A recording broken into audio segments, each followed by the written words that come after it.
Christopher Finlayson. The theme of internal affairs and government relationships encompasses quite a number of portfolio areas, and I particularly want to start by referring to the report of the Government Administration Committee and its review of the Ministry of Culture and Heritage.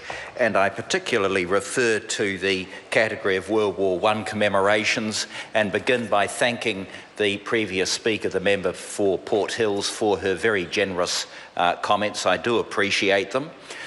They should also be directed at the outgoing Chief Executive of the Ministry of Culture and Heritage, Lewis Holden, who's moving to Auckland to take up a senior position in the State Services Commission. I worked with Lewis over a period of 5 years. He was a very good CEO, and he and his team, and in particular Brodie Stubbs of the Ministry, did a tremendous job in ensuring that the World War I commemorations that we had here in New Zealand were of real international quality.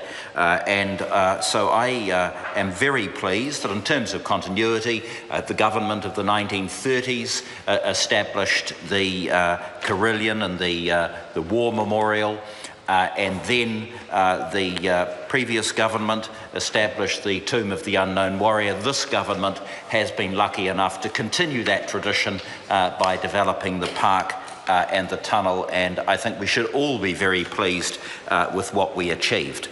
Of the areas within my particular sphere of influence at the present time, I want to refer to the report of the Ministry of Maori Development, because this ministry is doing some hugely important work on reform of the Turi Whenua Act 1993.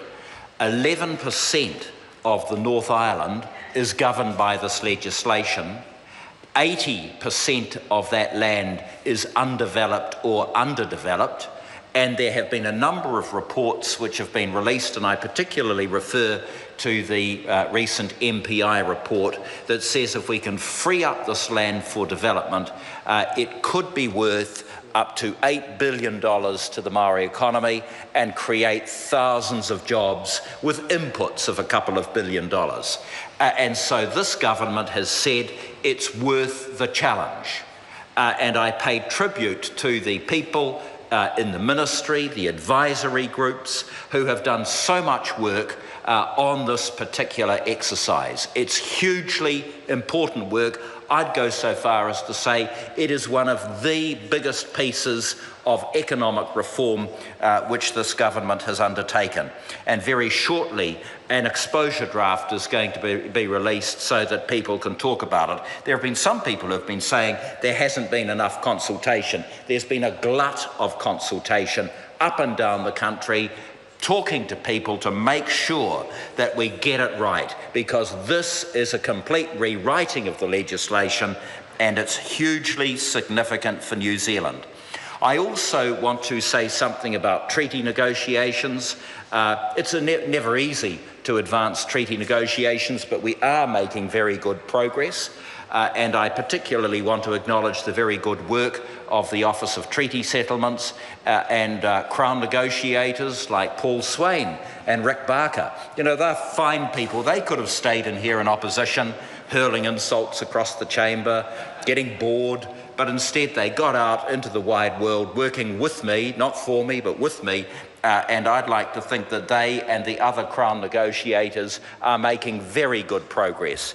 Highlights of the previous year, the Te Atiawa settlement, and of course the hugely significant Wanganui River settlement. 130 years of litigation laid to rest through that particular settlement.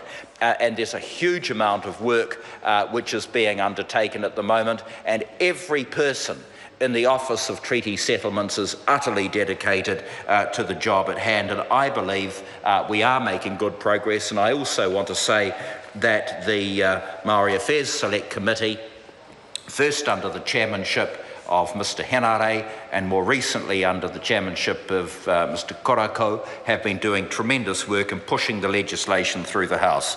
So I'm very satisfied that in the area of Maori development, this government has been doing a huge amount of work. It is incredibly important work for our nation. I am particularly excited by the proposed reforms of Te Ture Whenua. That will benefit the Māori economy.